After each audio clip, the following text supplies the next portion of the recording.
Hey there friends, it's Scott Curcio. It is April, which means it is time for our first quarter recap of 2024. We're gonna dive right into it. Now, if you've been watching me the last few months, you know January and February were crazy. We were down a little over 19% in our inventory from last year, but we saw more homes coming to market in March. We ended the first quarter down just over 14%. So this is a really good sign. We're seeing a little bit more choice for buyers. I think the buyers are just maybe like being a little bit more reserved, like, oh my gosh, everything isn't ridiculously crazy.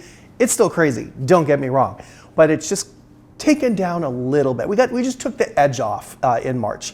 I think that's going to continue as we start to see more and more homes come to market in April and May. Now, don't mince words. I don't think we're going to all of a sudden see the market completely throw up inventory, but I think it's going to be a little bit easier for you home buyers out there. So with that, let's dive in. We're going to talk condos first. Now, we've got some really impressive gains in our average sales prices across the categories. Condos and townhomes were up 6.6% with an average price of over $462,000, and our units were down just over 8%. And our month supply of inventory, you know that's my favorite statistic because it tells us is that buyer's market, seller's market, or balanced, is sitting at 2.8 months. It has been sitting there for about the last year and a half, so pretty even Steven. Our single family homes had a great increase in the average sales price, rising more than 10% to land just over $449,000. Our units took a hit as well, down almost 6%. We sold just over 1,700 of them in the first quarter.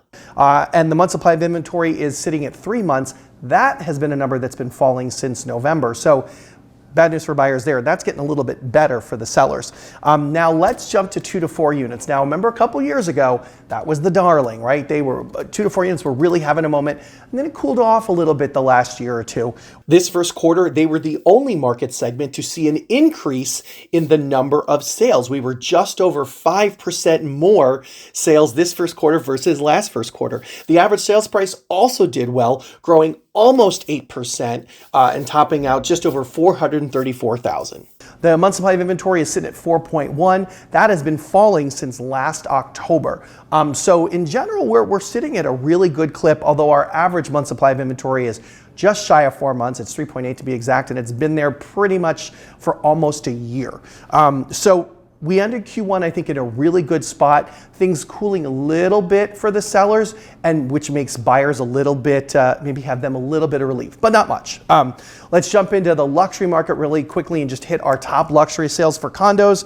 The penthouse at 65 East Goethe, yes, that's how you pronounce it, traded for $9.3 million. Our highest single family home sale was a row home on Bellevue, 69 East Bellevue, for $5.65 million. And our highest sale in the suburbs was kind of almost in the middle there, 1112 Shamrock Court in Naperville. Now remember, Naperville jumped into the top 10 list last year, 2023. I would presume that house is going to be in the top 10 list again for 2024. 110,000 square foot lot, 2.5 acres, 21,000 square foot, just ridiculous house for $7.55 million. So that is our recap for first quarter. As always, like, comment, and share. Send me your questions. We'll cover them in an upcoming video, and we'll see you next time.